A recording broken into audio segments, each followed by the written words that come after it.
మిత్రులారా, ఈరోజు మనకు వస్తున్నటువంటి ప్రధానమైనటువంటి సమాచారం, అలాగే గాదే శ్రీనివాస్ గారు మీ అందరికీ కూడా తెలుసు.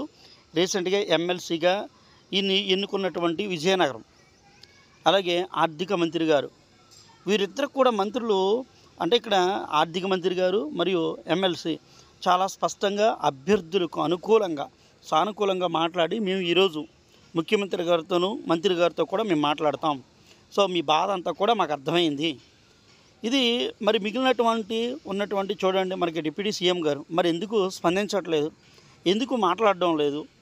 నారా లోకేష్ గారి దగ్గరికి వెళ్ళనివ్వకుండా కొన్ని అతీత శక్తులు, నేను చెప్పానండి ఈరోజు కేవలం డిఎస్సి అభ్యర్థులు మాత్రమే, డిఎస్సి అభ్యర్థులు అలాగే డివైఎఫ్ఐ ఆధ్వర్యంలో ఈరోజు జరుగుతూ ఉన్నటువంటి ఇక్కడ ప్రభుత్వానికి గళాన్ని విప్పేలాగా, ప్రభుత్వానికి గళాన్ని వెళ్ళేలాగా, అంతేగాని మేము నిరుద్యోగుల తరపున పోరాడతాం, మేము నిరుద్యోగులకు అది, మేము నిరుద్యోగులకి ఇది అని కొంతమంది ఆయా విషయాలను ప్రభుత్వం దాకా చేరవేయకుండా మధ్యలో మేము చేరవేస్తున్నట్లు రకరకాలుగా మాట్లాడారు. కానీ ఈరోజు మీరు ఆలోచన చేయండి, మనకి కొంత మేరకైతే కనుక సానుకూలంగా వచ్చింది. అది ఈరోజు జరుగుతున్నటువంటి క్యాబినెట్ మీటింగ్లో పూర్తిగా రావాలి. లేకపోతే ఇది రేపు జరుగుతున్నటువంటి స్థానిక ఎన్నికల్లో అభ్యర్థులు వారి బాధ.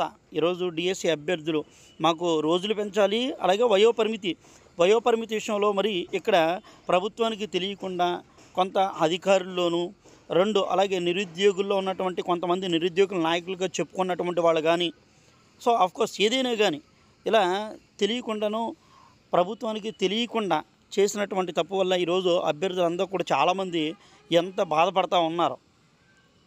మరి ఇక్కడ గాదే శ్రీనివాస్ గారు ఎన్నుకున్నారు కాబట్టి గాదే శ్రీనివాస్ గారు ఖచ్చితంగా న్యాయం చేస్తారని, అలాగే ఆర్థిక మంత్రి గారు వారు మాట ఇచ్చారు కనుక ఈరోజు వారి మాట నిలబెట్టుకుని రేపు వాళ్ళ నియోజకవర్గంలో, అనంతపురం నియోజకవర్గంలో అక్కడ ఉన్నటువంటి అభ్యర్థులు అందరూ కూడా సంతోషంలో ఉన్నటువంటి అందరూ కూడా చక్కగా ఆనందపడేలాగా, సంతోషపడేలాగా, డిఎస్సి అభ్యర్థులందరికీ కూడా మంచి జరిగేలాగా ప్రభుత్వం ఖచ్చితంగా వ్యవహరిస్తుందని ఈరోజు క్యాబినెట్లో అందరూ కూడా ఆశిస్తూ ఉన్నారు.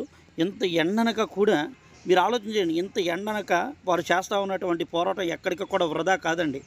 మరి రామన్న గారిని నిజంగా డివైఎఫ్ఐ ఆధ్వర్యంలోనే, అంతేగాని నిరుద్యోగులకు సంబంధించి మేము నిరుద్యోగులకు అది ఉన్నాం, నిరుద్యోగులకు ఇది ఉన్నాం అని కొన్ని గ్రూపులు ఉన్నాయి. ఆ గ్రూపులన్నీ ఇవాళ ఉన్నాయా లేదా అన్నది కూడా కొన్ని రకాల డౌటే. అది వాస్తవమో కాదన్నది కూడా మీరు ఆలోచన చేసుకోండి.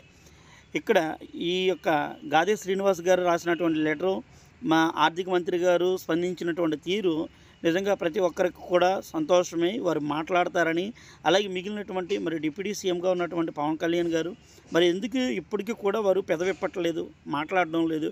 కనీసం డిఎస్సి అభ్యర్థులు ఎంత చేస్తున్నా డిఎస్సి అభ్యర్థుల గురించి ఎందుకు పట్టించుకోవట్లేదు అన్నది ఒక క్వశ్చన్. మిగిలినటువంటి మంత్రులు ఉన్నారు, మరి ఎందుకని మంత్రులు మాట్లాడటలేదు?